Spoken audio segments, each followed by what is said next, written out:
Ace Magashule has appeared before the ANC's Integrity Committee following the NPA's decision to proffer 21 charges against him linked to the Bosasa asbestos RDP housing scheme. In terms of the ANC's recent resolution, he was meant to step down, but instead he offered to go before the Commission. Joining me to take us through what happens next is ANC Deputy Secretary General Jessie Duarte. Ms. Duarte, thank you for joining me here on The Fix. In terms of the President's closing remarks to your last NEC meeting for 2020, the officials will now be seized with this matter. Can you take us through what that means? Thank you very much for having me on the show, and good morning to all your viewers. What that means now is that we have to wait for the Integrity Commission to provide us with a report. We haven't got one yet. We have no idea what was discussed in the meeting or what the outcome might be. This happened yesterday. What we will then do is, as soon as we receive that report, we'll follow the dictates of the 54th resolution, which gives us 3 steps to follow. One is that a person can go to the Integrity Commission. They can voluntarily step aside, not step down. There's a difference. Stepping down means you completely leave and you never come back. Stepping aside means you may vacate your position until the matter that is before you has been cleared or resolved. Or thirdly, you could go to a internal disciplinary committee of the ANC for further questioning. Either way, Karima, we haven't yet come to a position where I can, definitively say any one of the 2 next steps are yet in front of us, because we don't have the report. And we have to wait for that. We're obliged to. Okay, before we come to the mechanics of that and some of the, contradictions in what the Integrity Committee and yourselves have to be seized with, can you just confirm, my understanding is that President Cyril Ramaphosa has also gone to the Integrity Committee, and so has, Zizi Kodwa. We know that Kebi Mapatswe went yesterday as well. That was confirmed. But can you confirm President Ramaphosa's appearance before the committee, and also Mr. Zizi Kodwa's, please? Unfortunately, the ANC hasn't received reports from the Integrity Committee with regard to either one of the 2, either President Ramaphosa nor Zizi Kodwa.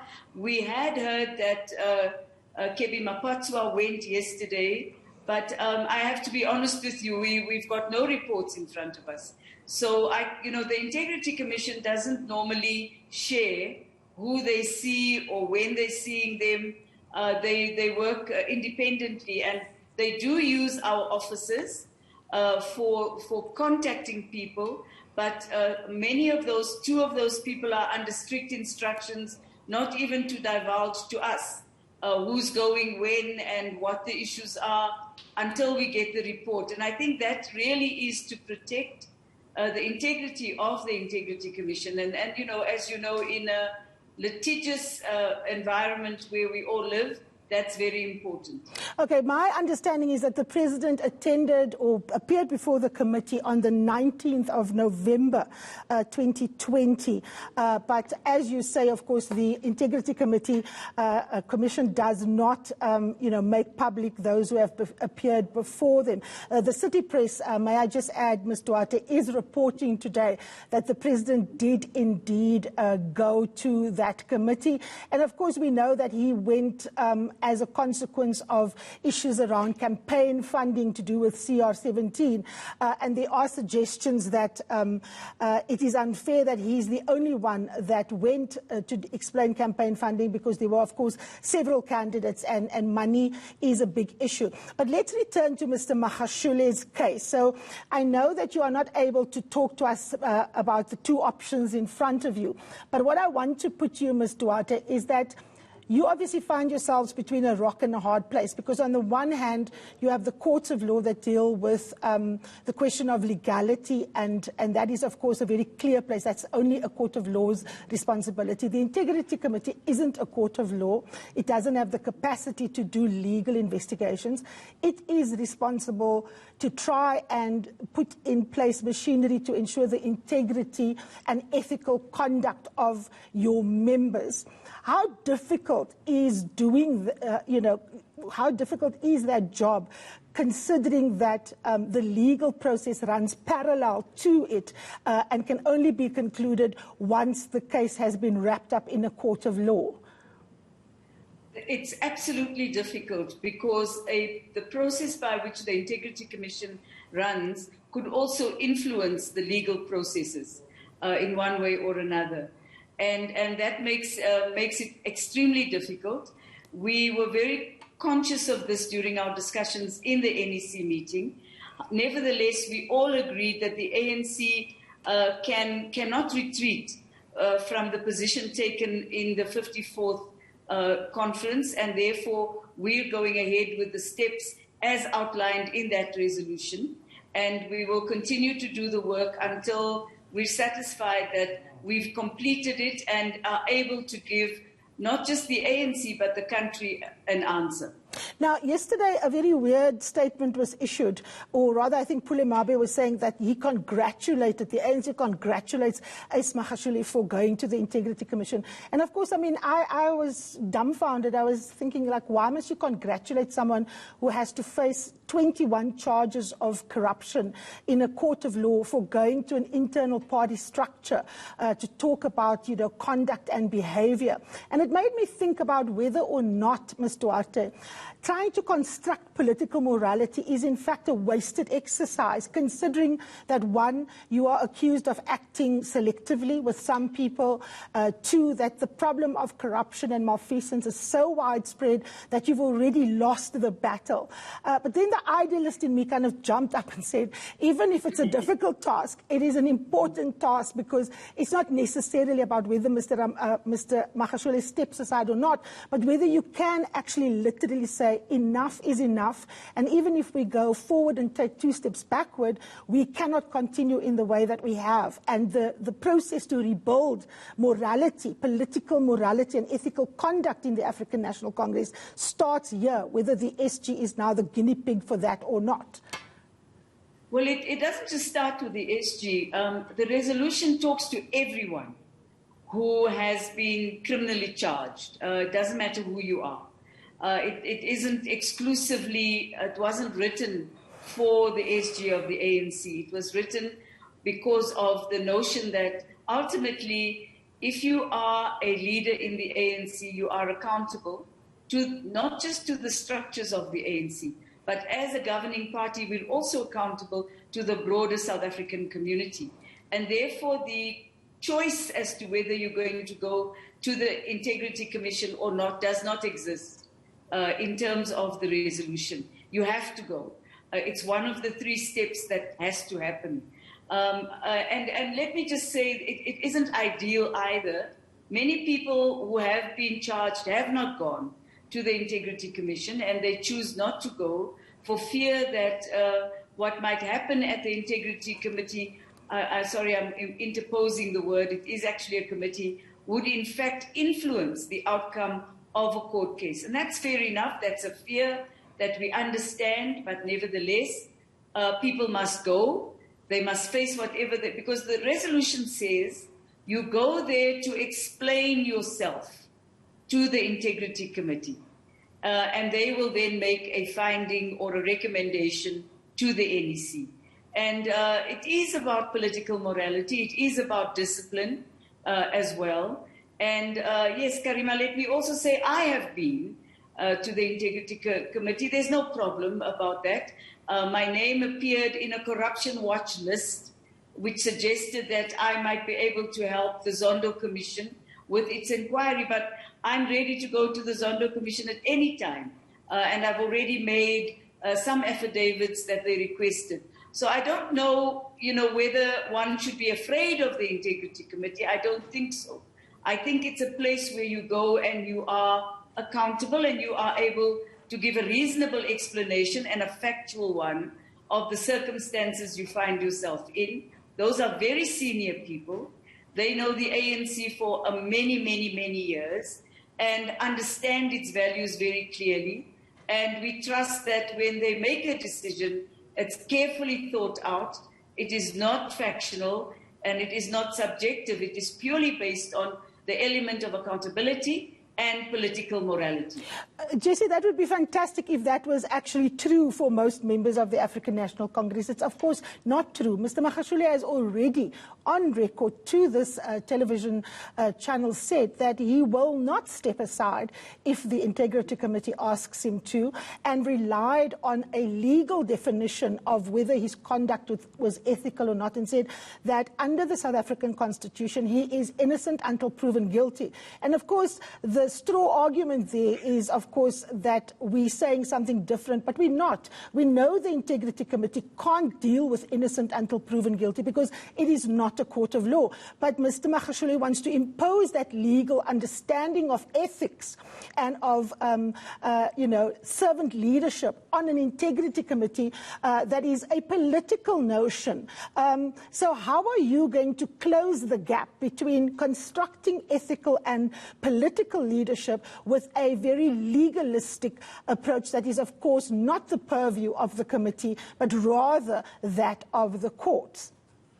But it is also the purview of the ANC, Karima, because the ANC can't ignore the fact that there is a Bill of Rights and people do have rights in the Bill of Rights. And secondly, we've seen some serious errors being made.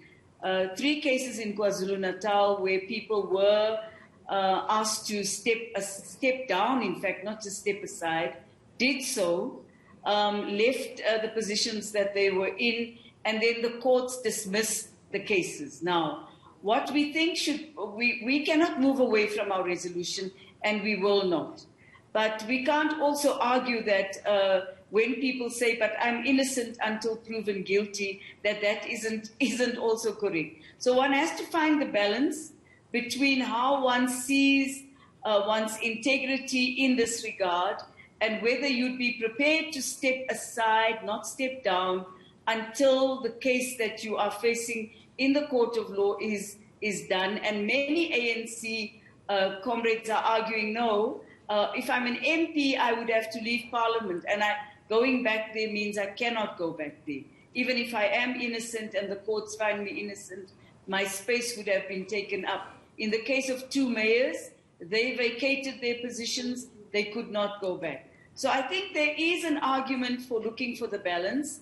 But at the same time, the argument, which is the one which is much more prominent, is the argument about where do you stand and your own political morality in this regard.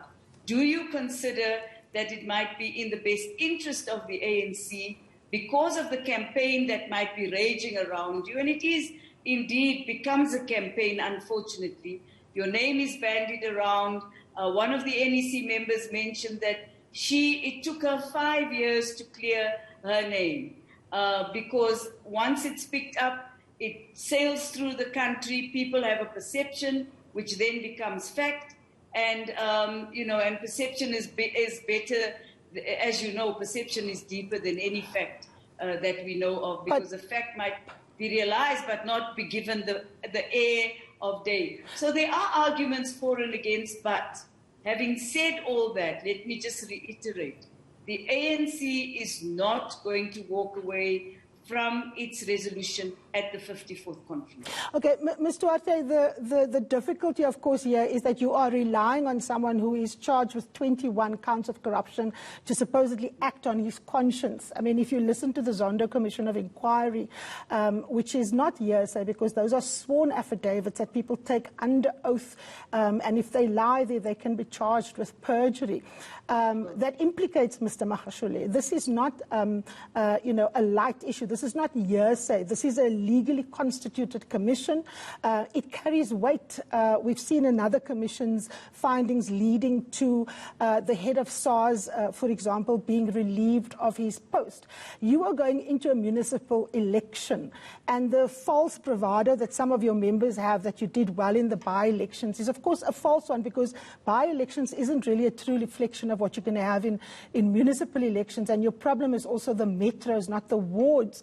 How are you going to go into an election with the Secretary General charged with 21 counts of corruption? He's going to be in the courts as you wage this campaign to win the minds and hearts of South Africans, that you are the party that will actually fight with, fight against, rather, corruption, when you have someone so senior in your top six, facing substantial charges?